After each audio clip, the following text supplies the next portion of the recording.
अनिल कुमार साहब। अच्छा अनिल साहब आए हैं आज? अच्छा, अच्छा, अच्छा। जी अनिल साहब प्लीज़। सर, बज़ुर्ग सिंध असम्बली के इस ऐवान की राय है कि शराब ना सिर्फ माशरती बुराई है, बल्कि दुनिया भर के तमाम मज़ाहिब में शराब नोशी की सख्ती से ममनूइयत की गई है।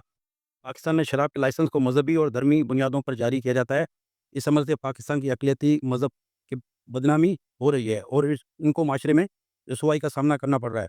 लिहाजा ये ऐवान हुकूमत सिंध से मुतालबा करता है कि सूबे भर में शराब फ़रोख्त करने के तमाम लाइसेंस को मनसूख किया जाए और फौरी तौर पर शराब की खरीद और फ़रोख्त पर मुकम्मल पाबंदी आयद की जाए।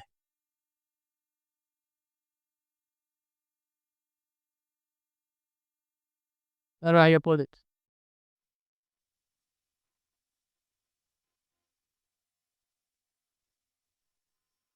मेंबर साहब भी जी, जी सर। आप ये इनकी अपनी राय हो सकती है, आज थोड़े जज़्बाती हैं ये मेरे दोस्त।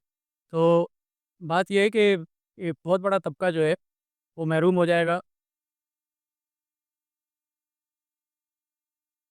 Now I put the resolution to the house. Those who are for the resolution may say ayes. Those who are against it may say no. The noes have it, the noes have it, and the resolution is rejected.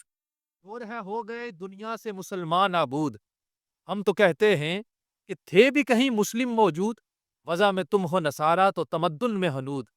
ये मुसलमान हैं कि जिन्हें देख के शर्माएं यहूद। और यूं तो सैयद भी हो, मिर्जा भी हो, अफगान भी हो, तुम सभी कुछ हो बताओ तो मुसलमान भी हो। कुरान करीम की सूरह माइदा की आयत नंबर 90 में अल्लाह ताला ने शराब की हुर्मत के बारे में हुक्म जारी करते हुए फरमाया कि ऐ ईमान वालो, शराब, जुआ और बुत और बातिल खुदाओं के निशानात और वो तीर जो जुए में इस्तेमाल होते हैं, ये सब गंदे और शैतानी काम हैं। इनसे बचो ताकि तुम कामयाबी हासिल कर सको। और फिर बुखारी शरीफ की हदीस नंबर 4620 में हज़रत अनस रज़ियल्लाहु तआला अन्हु बयान फरमाते हैं कि मैं हज़रत अबू तलहा रज़ियल्लाहु तआला अन्हु के घर में मौजूद था, जहाँ मैं कुछ सहाबा कराम को शराब पिला रहा था। तो मुझे बाहर गली में किसी की आवाज़ सुनाई दी। हज़रत अबू तलहा ने कहा कि जाकर देखो, कौन क्या कह रहा है।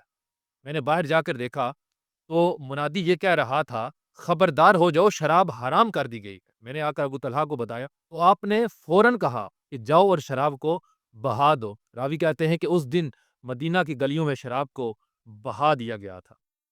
कुरान करीम की ये आयत और हदीस मुबारक आपके सामने रखने का मतलब ये था, और सबसे पहले जो मैंने आपको अल्लामा इकबाल के शेर सुनाए, वो सब आपके सामने रखने का मतलब ये था कि अल्लाह ताला ने कुरान करीम में शराब की हुर्मत को बयान फरमाया और फिर सहाबा का अमल भी आपके सामने रखा गया। और फिर मुसलमानों की कसम पुरसी, जो आज मुसलमानों की हालत है, जो कि आपने वीडियो में मुलाहिज़ा फरमाई कि एक हिंदू उठकर अनिल कुमार साहब कह रहे हैं कि शराब को कानूनी तौर पर बंद किया जाए, इसके कारोबार को बंद किया जाए, क्योंकि ये बुरी चीज़ है, उनके मज़हब में भी बुरी है। लेकिन कुछ हिंदू इसको इस्तेमाल करते हैं और उनके लिए ममानत नहीं है। लेकिन मुसलमानों के लिए तो ये बिल्कुल हराम है। अल्लाह ताला ने खुद फरमाया और फिर सहाबा का अमल भी आपके सामने ज़ाहिर है, और नबी करीम सल्लल्लाहु अलैहि वसल्लम ने इसको उम्मुल खबाइस कहा। लेकिन उसके बदले जो मुसलमानों का रद्द-ए-अमल था, आपने देखा। एक भाई साहब उठते हैं और कहते हैं कि नहीं जी, मैं इसके बिल्कुल मुतज़ाद हूँ, मैं इस करारदाद के मुखालिफ हूँ। और फिर स्पीकर साहब ऐलान करते हैं कि हाँ जी, कौन-कौन इस करारदाद के हक में है? तो बहुत से कहते हैं कि नो, और कौन इसके हक में नहीं है? तो बहुत से कहते हैं हाँ, येस। तो फिर वो कहते हैं कि ठीक है जी, ये करारदाद मनसूख कर दी गई है। तो अल्लामा इकबाल ने इसीलिए कहा था कि वज़ा में तुम हो नसारा तो तमद्दुन में हनूद।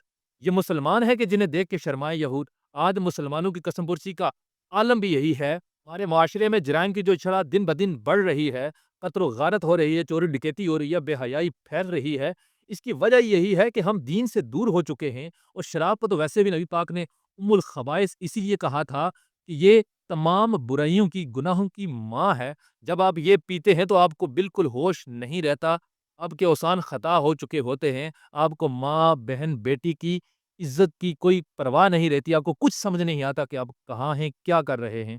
लेकिन मुसलमान आज इस शराब का दिफ़ा कर रहे हैं क्योंकि उन्होंने पीनी है, और एक हिंदू ने नहीं पीनी, हालाँकि उसका मज़हब उसको कहीं न कहीं इजाज़त ज़रूर देता है। हमें ये सोचना चाहिए। अल्लामा इकबाल ने बहुत ही बेहतरीन अंदाज़ में जवाब शिकवा में ये फरमाया था कि अल्लाह ताला ही मुसलमानों से कहता है कि क्या तुम ही मुसलमान हो? जिनको देख के यहूद भी शर्माते हैं, तुम्हारे अमल को देखकर यहूद भी कहते हैं कि इन मुसलमानों से तो हम बेहतर हैं, और फिर कहते हैं यूँ तो सैयद भी हो, मिर्ज़ा भी हो, अफ़गान भी हो, तुम सभी कुछ हो बताओ तो मुसलमान भी हो। लेकिन हमें आज इस बात पर सोचना चाहिए कि वाक़ई क्या हम मुसलमान हैं? کیا ہمارے طور اتوار مسلمانوں جیسے ہیں؟ کیا ہم نے اپنے اسلاف کی جو میراث تھی اس کو تھام رکھا ہے یا پھر اس کو چھوڑ دیا ہے؟ بہت ہی سوچنے کا مقام ہے۔ آپ بھی سوچئے، اور کم از کم اللہ پاک اس اسلامی جمہوریہ پاکستان کو، ان ایوانوں میں بیٹھے والے لوگوں کو ایسا مقام عطا فرمائے، ایسی سوچ سمجھ عطا فرمائے جو اسلام کے مخالف نہ ہوں بلکہ اسلام کے چوکیدار ہوں۔ اللہ پاک آپ سب کا حامی و ناصر۔